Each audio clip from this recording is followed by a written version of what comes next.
Hey guys, welcome back. Today we're going to do a really simple geometry point scatter tutorial with kind of this like evolving mesh over time loop. I've been seeing this on TikTok feed recently and I thought it was super simple and a really good demo of just some simple modifiers and geonodes. So let's make it. So in the system, we're going to first do a mesh plane, scale it by like 10, and we're going to rotate it, I think, on the y-axis by like 30 degrees, maybe like 15. Oops. So let's right click and then rotate Y15. That looks okay. Cool. So we're in geometry nodes. We're going to basically make this mesh warp and move over time. To do that, it's quite simple. We're going to subdivide it a bunch in order to get a lot of geometry. So let's turn on wireframe so you can kind of see. So I would say 6, maybe. Let's do 6 times, and at the end, let's do a subdivision smooth. So subdivision surface back here. Cool. Nice.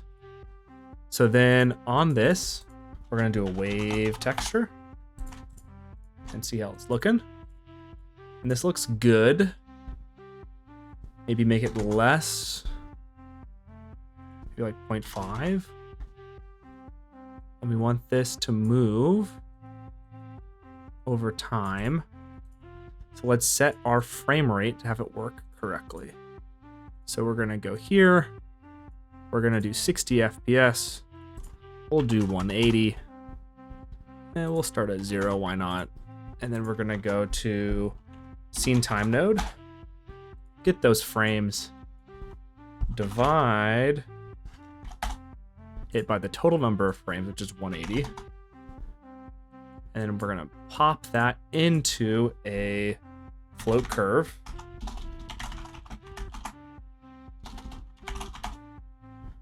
And then set it to this. Actually, it doesn't matter. It can be linear like that.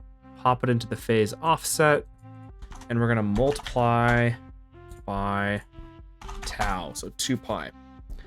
So if we push play, we should get a seamless loop. Let's see. Yep. Don't see no seams. Fantastic. We're good to go. We now have that looping, that wave texture. And now we're just going to do a set position on this, this mesh in order to have it kind of offset with this. So let's say set position.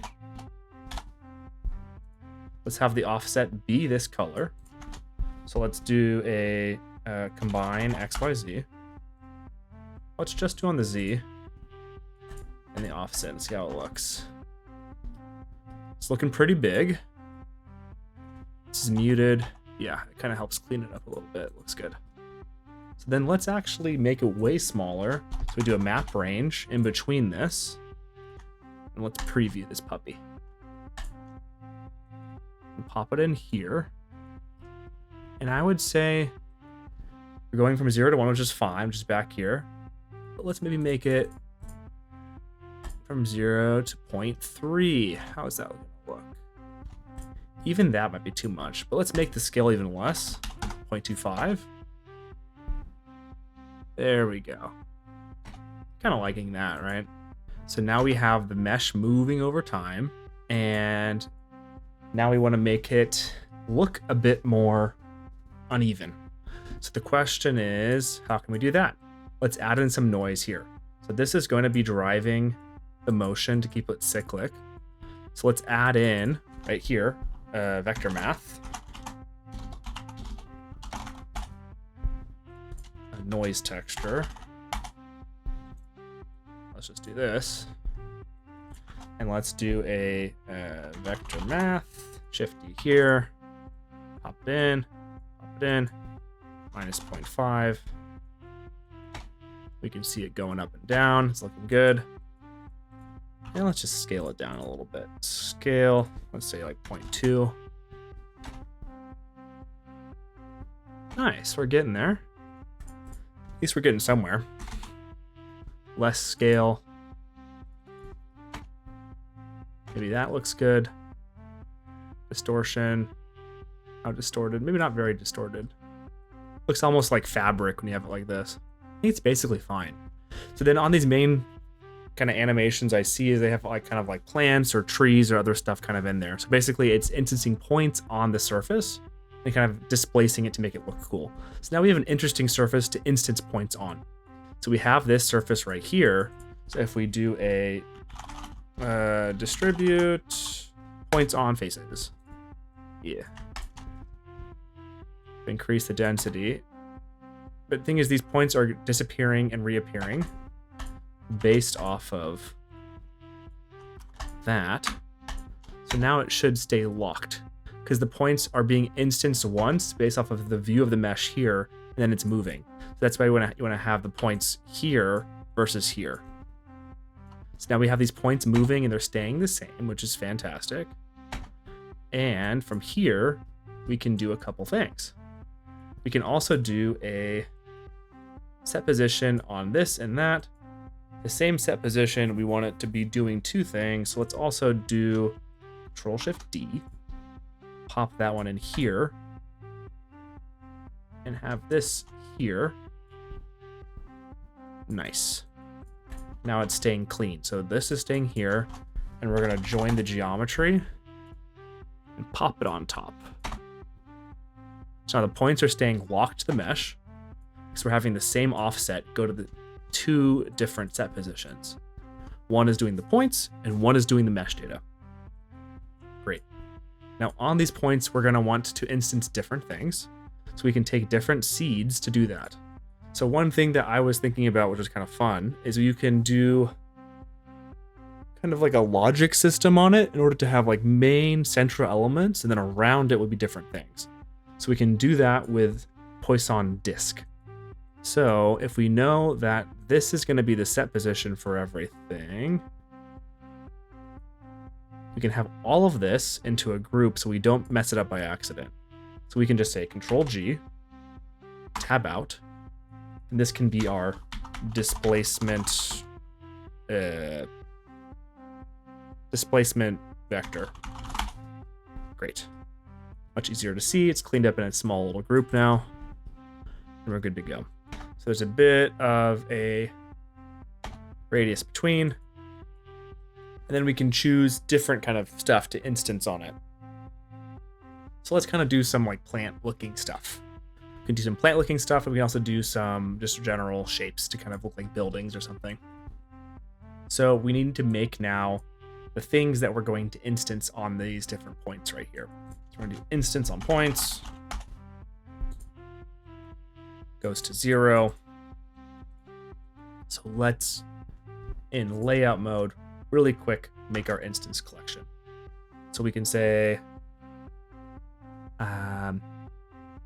mesh cube grab Y over here. Period, zoomed in. Let's call this building shapes. And we can just mess around and just kind of make something really quick. Like 3, extrude, scale, extrude, scale, extrude. Why not this? And this can be like insetted, then extruded in. This looks kind of funky. Who cares? And then from here, we can do another one. Mesh, cube, new collection, grass cards. If you had more than one grass card, you could put it in the collection. So now I have these kind of little shapes. Now I have these little shapes, and I have the grass card. And I'm going to go into here, geometry nodes. I'm going to pull in these two different collections, and then that's going to be how I set the instances easier. So we're going to instance two different things. Control-Shift-D. And I guess we're going to do separate, I guess this. And our selection is going to be random Boolean or random value. And we're going to do a Boolean, and we're going to say the vast majority of it should be one of them, which is the grass. Cool. Something like this. Nice. So this is the smaller amounts that should go here, and this is the larger amounts that should go here. And then we're going to pull in the grass cards, I think this is the larger amount. So the grass card is going to be larger. It's going to go here. Relative.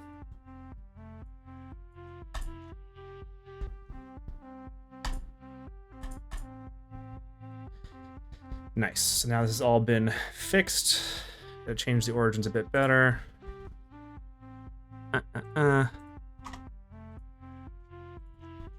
Shift S, cursor to selected. Set origin to 3D cursor.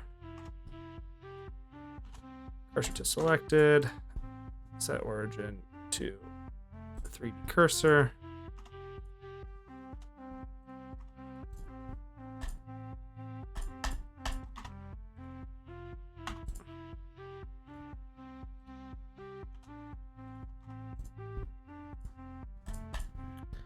Great.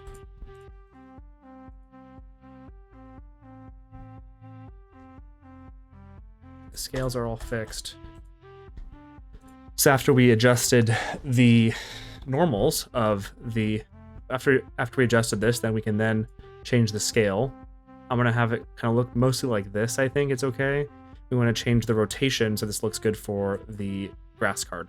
So we're gonna do a random value. And it's gonna be a float, which is actually, no, we went out just on the Z, I think, which is, I guess, rotate instance.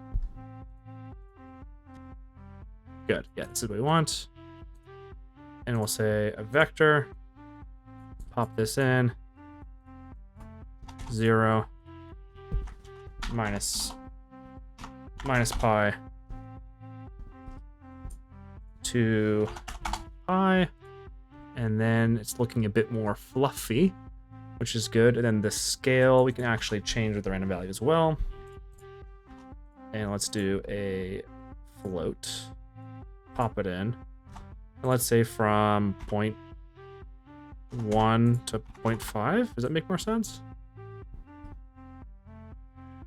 It's looking pretty good for the grass now with a card like that. And maybe as well for this. Other than 0.1, we can maybe do like 0.2 to 0.8, 0.7 maybe. And then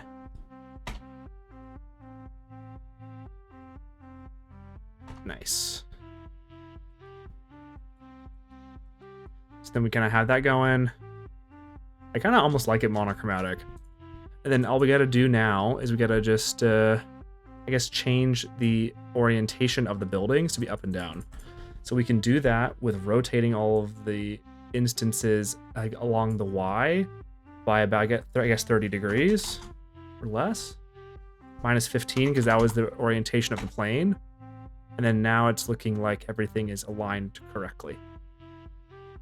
Then you have your little scene and you can render it out and you're good to go. And then you just render it out. Nice. So this is the basic tutorial on how to kind of do this effect that I think maybe you've been seeing as well online. Hope this is helpful for you. Hope you learned something. Thanks so much for watching. Augury.